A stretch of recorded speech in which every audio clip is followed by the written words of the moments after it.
All right.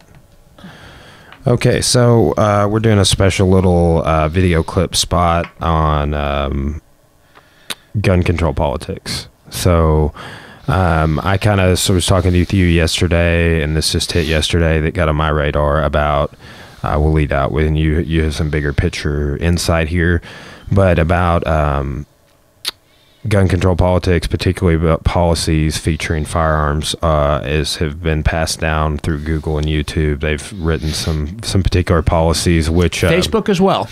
Yeah. Okay. Well, I hadn't. Well, Facebook's a little more murky, but we can get into that. That's the first one I remember running into. So this is a year ago. Well, see, okay, so I remember on the marketplace. Yes, but people are still selling guns like they're on crazy. Well, yeah, it's trades and stuff like that now. Yeah. People will throw a gun up and be like, "Let's discuss this." Exactly. You know, like they don't put a particular. Yeah, but they do. They live within the gray area. Yep.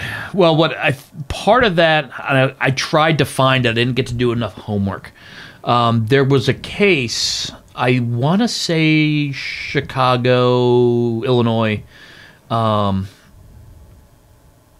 dealer, like professional gun dealer, the full license, sells firearms to an individual they know and had full knowledge that they were not allowed to sell to. You know, we're talking like the convicted multiple felon kind of person. That person gets the gun, goes, uses it, and shoots and kills some people. They successfully prosecuted and sued the gun seller because, I mean, this is the clearest case possible. That, you know, the person who sold the gun now winds up in jail and heavily fined for their actions. That sort of sent a ripple through it because, you know, you have how many shootings all over the country, mass shootings, etc. The discussion is often focused on the individual, mental health, race, a whole bunch of stuff. But you're starting to hear discussions, I would say since Las Vegas, about accessories manufacturers comes up. Yeah, that is and that covers a whole. That's something to you got to unpack a little bit. There's all kinds of aftermarket accessories. Well, it's funny too. So like when I was reading you this over breakfast, you were like, "Read me that second one again, one more time." Yeah, and I was like, "Well, what's the issue, man? It says the same thing as the first one." You're like, "No, but this." Yeah. So I'll throw you in the segue when I talk about. This is about public policy. This is about turning concept into rules that people follow. The challenge always is you're drawing lines. What is acceptable behavior and unacceptable behavior? If you try and make it really broad and quick, and you'll find there's lots of exceptions and mistakes, and people wind up on the wrong sides of the lines. And I think when we were talking about this just this week, YouTube said we're going to get rid of certain classes of videos. And that's when you started ticking these things off, I saw that there were some problems with, at least the way I read it, with what they were including in things they didn't want to show. So there. Yeah, well, and have you been following the Jordan Peterson stuff any at all? Which one? I can't keep them all. Well, he's that Canadian professor, and he's got his YouTube. The people are getting their YouTubes flagged for hate speech right now, and it's never hate speech. Okay. In a sense. So, like, why I was kind of paranoid about this is because of what's going on with people getting flagged for saying that they don't believe in gender pronouns. Okay, I'm vaguely familiar. So he would comment and say, you know, there's he, she, and zer in Canada. There's like 39 gender pronouns. There's a whole bunch of gender pronouns. I don't know how many there are. And he has come out against that and other things. But he gets like demonetized and things for saying that he thinks that. So like what I was talking about is us releasing this video on YouTube after I read this little, these 3 little bullet points. is that going to be like, because we gave our opinion on, hey, this loophole in the background check and states reporting, like Michael Ass and I were talking about that, about states reporting to federal entities on mental health. You know, well, mental health's a different one. We'll talk. We can come back. We can cycle back to that. It's a harder policy to draw. Yeah. Oh, I imagine. So, okay. So, policies on content featuring firearms. This is from. It's on the YouTube help page through Google. YouTube prohibits certain kinds of content featuring firearms. Specifically, we don't allow content that. Bullet point 1 intends to sell firearms or certain firearm accessories through direct sales, for example, private sales by individuals, or links to sites that sell these items. These accessories include, but may not be limited to, accessories that enable the firearm to simulate automatic fire or convert a firearm to automatic fire. For example, bump stocks, Gatling triggers, drop-in auto sears, conversion kits, and high-capacity magazines. Okay. For example, magazines or belts carrying more than 30 rounds. More than 30 rounds. That's a new list. But no, so that makes a logical sense. I think the first point I always bring on that one, you don't realize how many gun accessories there are until you start looking through some of these things. Yeah. A lot of what they're talking about, like they're talking about like 50-round drum magazines for, you know, AR-15s and stuff like that, 100-round drum magazines. But you bring up generically accessories, bump stocks. That's the flavor of the hour. You know, I have no problem with gun ownership, but bump stocks, to me, has only got one purpose: to make it fire full auto. Let me find any quality hunter who's going to use a bump stock. Good luck with that. Anyway, but the trouble is, when you're digging into that, there is so many accessories out there that are designed for other uses. You've got, in pistols, you've got hand grip companies. You know, I want to show that some grips will work better with other handguns than others. These grips are non-slip. You know, it's almost like, you know, you see the bad infomercials. Let me dunk this pistol's, you know, grip in water, and look, I can still hang on to it with 2 fingers and stuff like that. But it's, you know, grips. I'm thinking like on rifles, you've got replacement forestocks and stuff like that, where you know, what about like laser sights and stuff? Well, yeah, which I do know some hunters that use that. Scopes across the board, they're an accessory.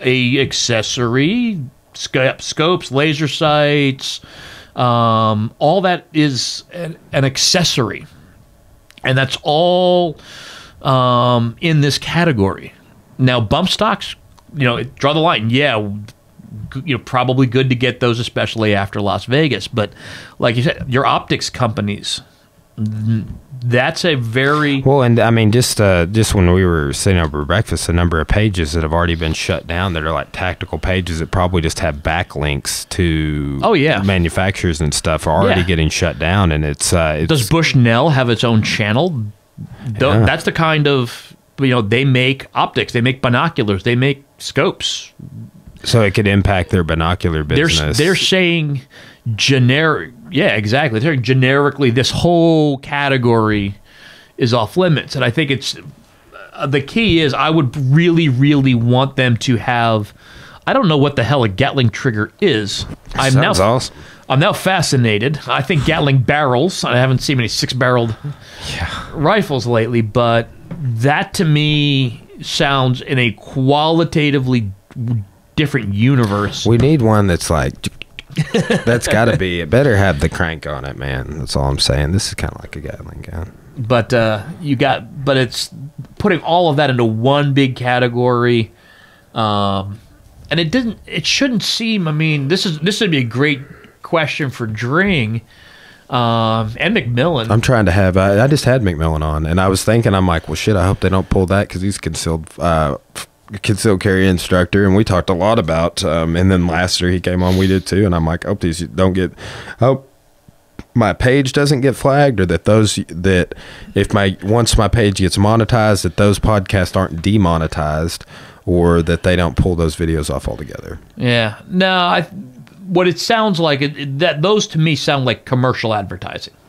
Yeah, if you are putting up a clip to intentionally bring people to your website to buy, well, and it may be as simple accessories. as like, let's say, like this tactical company puts a backlink to one of their sponsors. It's not even a product they sell. They could potentially get their channel pulled because it's like it's backlink, because they say right here intends to sell firearms through direct sales. That's, you got to have a link out of YouTube into somewhere else to do that. So if you're linking your a sponsor, see, that's to the part of it donated too. gear, They're putting firearms and accessories, it sounds, in the same basket. well, let's read this one. You had some good points on this one, so there's 2 more parts. Provides instructions on manufacturing a firearm, ammunition, high capacity magazines, homemade silencers or suppressors, or certain firearm accessories such as those listed in the bullet point 1. Okay. This also includes instructions on how to convert a firearm to automatic or simulated automatic firing capabilities. The third point's 1 sentence. Shows users how to install the above mentioned accessories or modifications. So it could be they are not even selling the merchandise. They just have it in the video and they're showing how to put it on. Yeah. No backlinks or anything. But it was the issues we're having. There's a lot of legitimate instructional videos. Like we were talking about the hand loaders. You know, I've known, God, I'm getting, I'd say probably half a dozen people who do their own reloads. Yeah, my dad did it when I was a kid. He had a little. You've got the thing. you got the press, you've got a measure, and I can completely and totally see that kind of instructional video being normal for YouTube because there's a lot, there's a lot of chemistry involved. There's a lot of. Let's see. Let's just do a quick search. We'll say ammo reloading. Yeah. My guess is probably 80,000. Yeah, hey, my dad had the same thing. All equipment need to start. Well, there's tons of. It won't give me I don't know how to look at the analytics on all of them on my phone on how many total search results, but the first video that came up is reloading basics, decisions to make with some old man River here. 1.4 million views. It's been on YouTube for 8 years. Yeah. Well, there you go. You've got videos that show you, hey, here's the buyer's guide to becoming your own reloader. Here's the actual reloading process. And then they're throwing, I get on some level, you don't want the bump stock instructional video. The one I'm thinking of is you buy an AR-15, and they've always had M16 family, AR-15 civilians been around for 50 years now. There's always, go to Soldier of Fortune magazine in the 70s, and you're going to find people selling, lower receiver sear replacement kits to turn it to full auto. They just don't want the video version where somebody walks you through it. I get that. I get that. I get it, but it's like they're going to throw in, they've thrown so much in, there's a lot of, a good proportion of normal usage stuff. Like, how hard is it to get, is it to mount good optics, get a good bore zero, then get it actually zeroed on the range? By this, those may be in that same category too. It seems like they're making an effort, but they're making a really clumsy effort. I get it. They're aiming for about like 1 or 2% of videos, but they're hitting so many possible categories. Yeah. And like you said, we're having an intelligent, informed discussion about... And we're worried about it. And we're worried about it. And we're there's no guns on the table. We're not disassembling anything. But where maybe, we'll be flagged for this. From my cold, dead fingers, will you take this video off my YouTube channel? Yes, exactly. But it's, I get it for a couple of things, but there's so many possibilities. It's almost like a Pandora's box. Before I knew anything about, because I didn't read the actual policy until this morning when we were having breakfast, but as soon as I read the headline, I was like, well, this is bad. Like, this is not, I just didn't feel like it was going to be a positive thing. I felt like there was too much gray area and that it would open up for, even if the stuff that we're like, well, what if this happened? It's like, I'm worried about or whatever. I think it opens the door for that to be the next wave. And I think that's always people's fear is like, well, if we do this, then they're going to take this. Oh, yeah. I love, God. It's one of the most used and abused logical fallacies, the slippery slope. Yeah. It is. That is totally slippery slope. And it's, you just, you take away bump stocks today, and all of a sudden I'm taking every firearm from every person in the country. And no, it doesn't work that way. Have you ever heard that saying about one of the, like a Japanese admiral, I can't remember, it might have been Yamamoto, or said that they would never, felt like they could never invade the United States because there'd be a civilian behind every blade of grass with a gun. I could totally see it, Keith Owen, this guy, I don't know if you're friends with him on Facebook, Pedro Sauer black belt. He's been on several of the Submissions 101 videos on YouTube's famous YouTube channel, and he hashtagged that the other day. He said every blade of grass, and I knew exactly what he's talking about. Some people haven't heard that quote or whatever. No, I knew the gist of it. I didn't hear the blade of grass reference, but no, the thing I was to cycle back, the thing that made that I was also struck by the challenge of this happens at the government level. YouTube's a private company. It's a corporation. So they can make their own policies. Now, so does Facebook, and, so does every other company in the universe. Some policies are good and bad. This sounds pretty bad to start with. But when you're trying to make policy about certain things, it gets really difficult fast. Like, I was thinking about this, and in questions about who can have guns, can you take them away? We can, and we often do, take away the right of people to keep and bear arms. They're called convicted felons. But you're arrested, you're charged, you're tried, and you're convicted. It's a one-way process. You go from... Can people with the... Oh, yeah, no, okay. Yeah, that makes sense. That's felony. So, okay, but here's the thing that gets... When we talk about the mental health issue... Yeah. Felony's easy. It's a one-way street. There's a point where it's over. You're a convicted felon. You're done. If you buy or touch or possess firearms, you're now, a criminal again. The issue you have, that I was thinking about this from a policy perspective, is that mental health is one of the few ways it would work both directions. Everybody goes through tough times. We know people who've done it come out the other side. There are times where we're like, you probably should not be around or left alone with a firearm. But then, and here's the thing, it may be a day or two sometimes, it may be 6 months, but they've emerged on the other side in sometimes a much better place. That means you have to have a policy that can maybe take guns and then give them back. And that is a whole, it's simple to make a policy when you just want to take something away. That's the whole felon. That's why it's a great example. That is, I have never thought about that. But you've got to have a policy that, okay, we're worried about you, we're stepping in, because I think that's what you're seeing with a lot of the mental health mass shooter things going on more recently. Whereas, like, these people hit some really sort of, dark moments, dark times. If we'd have been able to take their guns, the one I always bring up is the Virginia Tech shooter. He was one of the first. He was a diagnosed psychotic. If he shouldn't have had the right to own, it should have been suspended. It should have been, should have been allowed to buy at gun shows, which I think is what he wound up doing.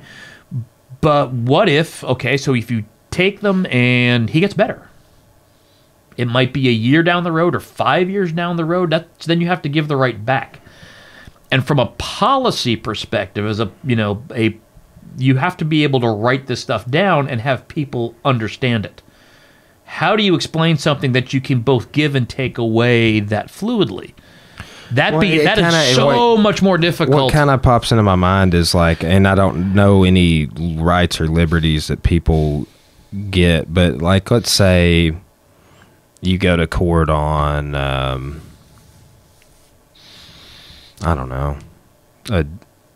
Let's say you catch, well, I don't even know a charge, but you catch a lesser charge for it, and the judge is like, hey, you complete this program and pay this fine and do this. We're going to knock it down from a felony to a misdemeanor. And, I wonder if there's, maybe you can create a class of felony that is, that converts down to a misdemeanor after the fact. I'm just riffing, but it kind of seems like that. Like you complete some sort of court mandated program if you ever want to. It's almost like getting your record expunged. If you ever want to get that right back, you have to go through a 5-year probationary period. You have to go through mental X health number of hours almost, exactly. But I do think that they could almost create like a Class M felony or some class that doesn't exist, and just say, hey, this is a conditional felony. Yes, you got popped with the felony, but it's only a felony because we don't think you should buy firearms. And until you can prove to us that you're mentally fit to do things like, and there's other things other than buy I'm thinking firearms. The probation or parole systems would be that's kind of what I'm thinking. Something to that effect. You got to prove that you're back in society, that you're a mental health version of those. I think would be, if you had to pick something out of there, might not be a bad place to start. But here's the thing I'm running into: when you build, when you come up, you don't really bring up a lot of brand new ideas. You kind of beg and borrow from others. And I'm thinking about it: how many things does government do where they both give and take away? And I don't think there's I'm drawing a blank right now of others. Like, okay, taxes, that's a one-way street. You get the refund at the end of the year or whatever. And that's still that's still a one-way street. I got a stimulus package back in 2009. Welfare. But you can have the welfare if you don't do the drugs. Yeah. Conveniently, they all pass the drug test. I don't know. That's a whole nother animal. Yeah. Because if you're smart enough to go sign up for welfare, do the paperwork, show up, and do all that, you're probably smart enough not to do drugs. But, that begs the question of Mr. John Jones, who has a lot of money and still can't pass the steroid test. Yeah, anyway. Ain't too bright, but that is the big... People talk about the mental health issues and all of that, and that to me is one of the biggest... Yeah, that's a great point. It's really hard on any policy. If it's one way, it's easier. I mean, you're still getting into a lot of people's core values, people's traditions, but there's still agreement. We bring up, you've had, Bob Bailey just ran Jan Morgan. They're not running. She's the one running against Asa Hutchinson for the Republican. They're not running out to arm felons. But this is an area, and of a really small area. You're talking, gun owners with major diagnosed mental instabilities. Here's another problem that I could see is, let's say, so you have somebody, they own a gun, they have a concealed carry permit for a handgun, and say it's in Arkansas, and at 32 years old, they get diagnosed bipolar. What do you do for people that already have been, card carrying for 9 years? Yeah, exactly. They got their permit when they were 21. I've thought about that in a lot. I bring that up in a lot of contexts. It's civil rights, people with disabilities. I think one of the things you've seen, the numbers of people diagnosed with disabilities in the U.S. has skyrocketed. And I don't think these things didn't magically start existing in the last, say, 30 years. I just think we know what it looks like. We diagnose it better. Because, sort of joke, there's probably some 50 and 60-year-olds around Arkansas, the nation and the world, could probably use some Ritalin or something to take a little edge off that ADHD. Yeah, well, what do you think? What do you think about this? I mean, we just know more about these things in 2018 than we did in, say, 1988. Yeah. So it's Well, like, so some of these, like Adderall. You know anything about Adderall? Like, I know several people that take it. I've actually taken it before. So, but I know Adderall in particular. I think you have to be very careful of. yes, Because there was I think all ADHD meds you do. Yeah, I remember because Adderall there was a point in the NFL, like you hear these, like John Jones gets busted. You hear these reports of who gets busted for what. A lot of the athletes, I remember, this is probably before I started jiu-jitsu, following the NFL, a lot of people weren't getting busted for steroids.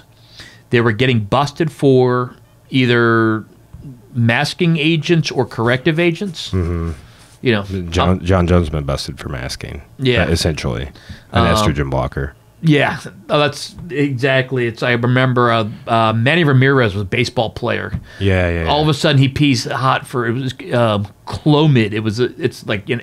It's women take it for fertility. It's got no male use whatsoever. All of a sudden it's like, what are you taking this? Well, it's to fix all the damage from the steroids. But the other ones, there was a lot of NFL players who were busted for like Adderalls and stuff like that. Yeah, and it was because they needed to be really tuned up.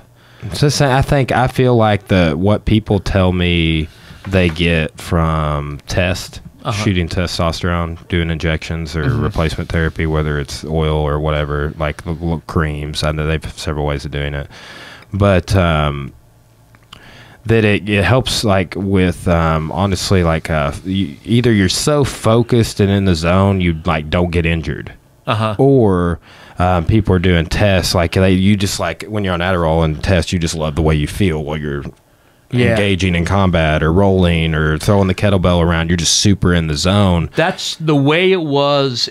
I remember it was a lot of NFL cornerbacks, the defensive backs. They were taking it. Slow that ball down and intercept it. Slow the ball I guess game. that's an offensive position, but you're in a stadium of 65,000 people. You're trying to it helps your concentration. It slows the game down and gets you just down. It's like that. I mean, like I said, I've had it. I've tried. It's been years, but it's like that movie Limitless. Mm-hmm. Like, I would compare it to that, like, to where it's just like you are super zoned in. There's no forgetting anything. You are like, man, I got to do all this stuff today. It's a good thing I already have it in the order in my head in which I will do every single thing. Oh yeah, it's and then you order out the steps to do the single things. I mean, it's just. Well, I think to me those were interesting because they were not. You weren't getting people busted for steroids, for muscle enhancing, all those sorts of things. You were getting all these sort of really strange lab results. And it was and this was, again, 10 or 15 years ago. You can think of it now where, if you're like one of the best corners in the league, this is a money decision. Yeah, I mean, that's it. That's it with John Jones, too. That's like why I'm so disappointed, is because at the highest level, you guys have enough money to be sure you pass the test. Yeah. Lance Armstrong passed 500 tests. Oh, yeah. It's like, you can do this. Just do a little less cocaine, John. And don't wreck your SUV. Don't drag race. Okay. No hit and runs. Don't wrap your Bentley around a telephone pole. Hire a driver. They crucified that guy. Driver. He has. But they crucified him at that California State Athletic Commission, and I thought they let him off lightly, but one of the commissioners just roasted him, was like, what about this? Didn't the UFC buy you a vehicle, and then you wrapped around a telephone pole in Binghamton? And then, what about this? What about this pattern of behavior that exists up until about 6 months ago? Yeah. And they're like, so you changed your whole life in 6 months. Yeah. Crazy. And man, but it's tough because, like you said, it can change. You can alter it. So it's a very different kind of policy making. Yeah. Well, man, we got this little 30-minute clip here on some gun control politics. There you go. I'll get this up sometime over the weekend. This will move me into my qualification of 5 podcasts this week. That's my goal for my podcasting masterclass I'm doing, is to do 5 shows a week. Sweet. So whether I do one solo, but I had MacArthur yesterday, you today. I'm doing an MMA show later this afternoon with Josh Wendell, and then I got Brian Chenoweth on Sunday. Sweet. So I'm trying to have Cora on. We've got a couple of TV shows to watch. We're trying to review. I'm trying to review. She doesn't want to. We keep going back and forth. I keep. I'm into. What's the one you keep saying? Goliath. Goliath, dude. I realize when it's Billy Bob Thornton. Have you ever watched Fargo, the television series? No, but you keep telling me about it. You've told me about it. Billy Bob Thornton is in Fargo season 1. Okay. Martin Freeman is too. All right. Yes. Okay. I'll check that out. So I do these show reviews, and I'm going to do one for Goliath for sure. Yeah. So everybody should check that out. I'm in the Looming Tower. I think we're on season. I did episode 3. Now, there's a book behind it. I want to get the book. Dude, Man in the High Castle season 3 is coming out soon. Westworld season 2 is coming out April 21st or 22nd. Westworld, I know. Handmaid's Tale season 2. I didn't get into that. I started watching the first season, but I didn't get into it. How far did you get in? Like an episode or 2. I don't think I made it to the 3rd episode. I think it's 10 episodes. It was about. At least Steve Gorley told me it was good. It takes off for me. It takes off in about season or episode 5 or so. Because part of it is Ozark was like that for me. It didn't take off till about the 4th episode. I got really interested on episode 4. What part of it to me I'm really into with television shows, the world building.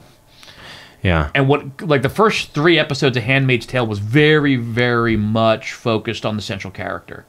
And then all of a sudden they start pulling this back, and you get a bigger sense of sort of the universe, the world, the politics. See, I wonder if they're going to do that. Have you seen that new King Arthur movie? Guy Ritchie. No. About Charlie Hunnam. So Guy Ritchie said, and it didn't tank, but I don't think they made any money on it.